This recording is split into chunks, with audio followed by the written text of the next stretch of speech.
Have you ever had the experience of chasing after something, but that thing starts to run away from you the moment that you chase after it?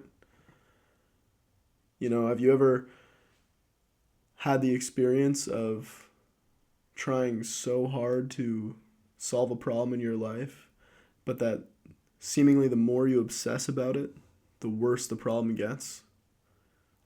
And have you also had the experience of, you know, deciding that you're not going to chase something, that you're done with something, right? Maybe it's a relationship, maybe it's a girl that you're chasing. You decide, you know what, I'm not going to chase this thing anymore. And then that thing or that person or that opportunity just kind of comes to you, right? It's funny and paradoxical how that works, right? That when we chase money, it seems that money runs away from us. When we chase connection, that we feel more isolated. When we chase highs or try to chase a fleeting sense of happiness, that happiness always seems to elude us. And then it's when we stop chasing, when we start kind of relaxing, flowing with our experience, accepting where we are, that things actually start to accelerate. I've had so many experiences where I've chased after a girl and chased after a girl, and the moment that I decided that I wasn't interested in her anymore, all of a sudden she's interested in me. Isn't that funny? Isn't that funny how that works? I've also maybe you've had the experience of, ruminating about a problem that you were trying to solve for days or weeks, and you're thinking about it and thinking about it and thinking about it, and you're trying to solve this problem, and nothing's coming to you, no solution, nothing. And so eventually you just kind of give up. You're frustrated, you decide, I'm not going to think about this anymore, I'm not going to think about this issue anymore, I'm just going to let it go. And that almost instantaneously, maybe within a few days, the solution finds you. When you stopped looking for the solution finds you. Isn't that funny? I don't know. It's something that I've observed in my own life, and I think it ties into what Albert Einstein said, which is two beautiful quotes from Einstein, very wise man, who said, "You cannot solve a problem from the same level of mind that created it." That's the first quote. Cannot solve a problem from the same level of mind that created it. The next quote is, match the frequency of the reality that you desire, and you cannot help but get that reality. This is not philosophy, it's physics. Those are the two quotes, and those two quotes really changed my life when I started to reflect on them. Because, it's natural in our society. We live in a society of instant gratification. We expect to get everything right away. We live in a society now where you can click a button and a package can be on your door the next day of something that you want. Or you can, go on a dating app and, within a day you got dates lined up, whatever, messages. And it's all just instant, instant, instant, instant. And, that leads to a kind of an obsessive nature in our minds where if something isn't going the way that we want it to go, or, we really desire something or want something, that we kind of ruminate about it. We obsess over it. We need it right away. We overthink about it all the time. But that isn't really the way that the universe works, right? And this doesn't even have to be a metaphysical idea. I'm sure people who have no foot in any kind of spiritual beliefs have still witnessed this happening in their own lives, where the moment you stop chasing something, that thing kind of comes to you. And now that's not the same as intention, right? Like, you can still have an intention to be well off financially, but that when you're obsessing about it, when you're ruminating about it, when it's all that you think about, it kind of runs away from you. Same thing too. You can like someone, have a crush on someone, but when you obsess about them, when you're chasing them, they kind of start to run away from you, right? And I think that's pointing to a very deep truth that's very counterintuitive to how we kind of try to go about solving problems in our day-to-day lives, right? We think that the more that we think about something, the more that we ponder it and obsess about it and place our attention on it, that we're somehow going to get it quicker, when really it's usually the opposite, right?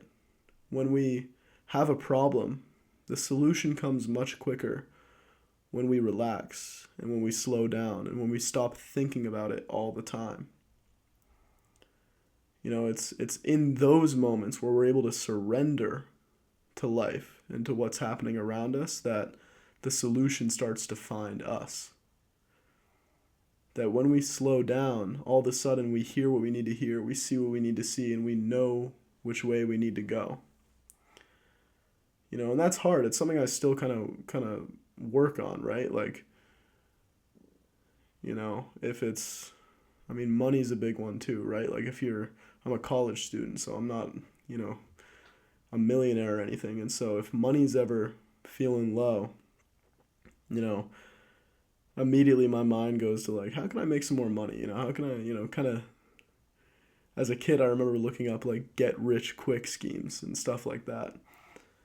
And drop shipping and, stuff that I never really endeavored in, right? And whereas when you let go of something, when you're not obsessed about it, when you're not ruminating on it, it tends to find you naturally, right? And again, this doesn't have to be a spiritual thing. It could be, some people call it the law of attraction. I think that's fine. But even if you're not looking at it through a spiritual lens, isn't it funny how that's the way that life works, right? It's a paradox. Alan Watts once said, accepting a negative experience is a positive experience. Accepting a negative experience is a positive experience, and pushing against a negative experience is a negative experience, right? So that when we accept where we are, when we flow instead of fighting with life, when we stop overthinking, when we slow down, when we relax, that's when things come, not when we obsess about them. I make this video for whoever ends up watching, whoever ends up kind of tuning into these ideas, but really I'm making these videos for my younger self. Like, this is stuff I wish I knew when I was younger, because when I was younger, I spent a lot of time chasing after things that I thought would make me happy, chasing after girls, chasing after, I don't know if I'd even put it this way, but like status, things like that, And isn't it funny how the moment that you chase after these things, they elude you? And the moment that you give up obsessing about them, they find you. But at that time, you're already at peace, right? It's amazing how the moment that you're okay being with yourself and being single and being not in a relationship, that's the most ready you'll ever be for a relationship. It's when you're craving a relationship. It's when you're constantly desiring one because you don't want to feel lonely that you're actually paradoxically in the worst position you could be in to enter into a relationship. Because someone is going to want to be with you more so if you're already fulfilled, if you're already happy, and you're feeling well within yourself, versus if you're craving them or you feel as if that you need them to fulfill something that is lacking within you. And so, anyways, this is a little short rant to my past self and to myself going forward, and for anyone who's tuning in, which is stop obsessing, stop ruminating, stop wanting. It's okay to intend something. It's okay to have a dream or a goal or even a preference for your life. That's fine. That's wonderful. But detach from it a little bit. Flow with life more. Focus more on what you have than what you don't have. When a problem arises, don't overthink it. Let it be as it is. Relax and watch how the solution finds you when you decide to relax first. Don't pursue instant gratification. Allow life's process to be as it is and to be what it is, which is a process. Growth takes time. Discovery takes time. Solutions can take time. And that when we relax, when we're calm, when we respond instead of react, that's when good things find us. That's when our lives really become magical. We start to feel clear and calm and concise.